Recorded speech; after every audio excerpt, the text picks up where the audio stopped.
Hi guys, so quick unbox natin itong binili natin na camera 360. Baka kasi bato yung lumabas. So yun, napaka-edit niya, totoo nga, from Hong Kong pa. Diba, napaka-safe naman kasi may ano pa siya bago. Kaya napakamura niya. Pinakamurang nabili ko. Ay, pinakamura na nakita kong shop. Insta360. So, X2 yung pinili ko kasi budget tayo. Budget friendly. So, kahit na X2 lang to, same lang din niya yung resolution na X3. So, mas advanced lang ang X3. Pero, yung quality ng video niya is same lang. So, uy, brand new talaga. So, nagustuhan ko kung bakit X2 yung binili natin kasi yung screen niya is maliit lang. So, kasi yung X3 is ganyan na. So, mas prone sa mga crack. No need naman yung malaking screen kasi hindi naman to cellphone. Diba? May-edit mo naman siya sa cellphone. So, yun. Tsaka, mas mura kasi. And, ang purpose lang naman ito is pang video. Hindi naman siya pang pindot-pindot. Siyempre, kung may budget ka, yun, dun ka na sa latest. X4 na ata ngayon.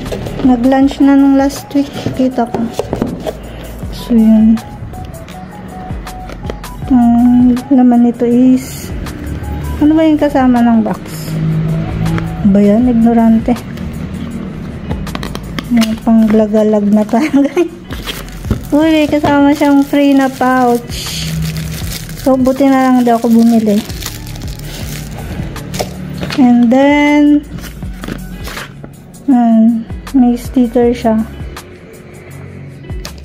And then, may kasamang pouch na naman. Ito yung pang pouch. And then, ito case. Mas manipis na case. Puro pouch siya. Tapos manual.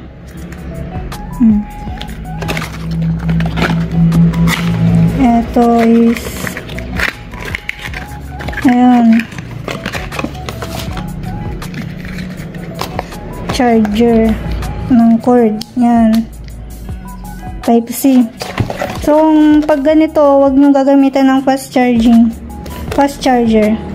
So, mas madaling masira ang battery pag ganun.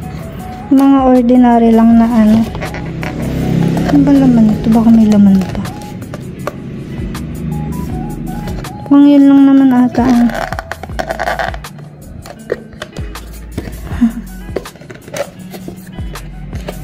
Ano yung laman ito? Ano na matanggal?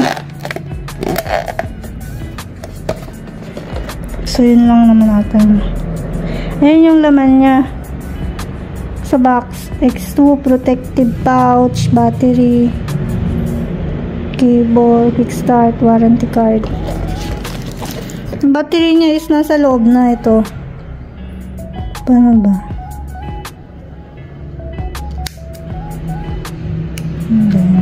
Dito mag-charge. Ayan yung battery niya, guys. So, pag ganito, guys, basta may battery, pag bago nyo binili, ugaliin yung full charge muna.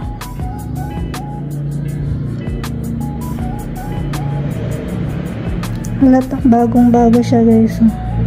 Siyempre, kapag may pera kayo, mas bilhin nyo na yung brand new kaysa second hand. Kasi konti lang naman ang difference. Okay din naman second hand kung talagang walang-wala. Pero, siyempre, mas maganda kung bago.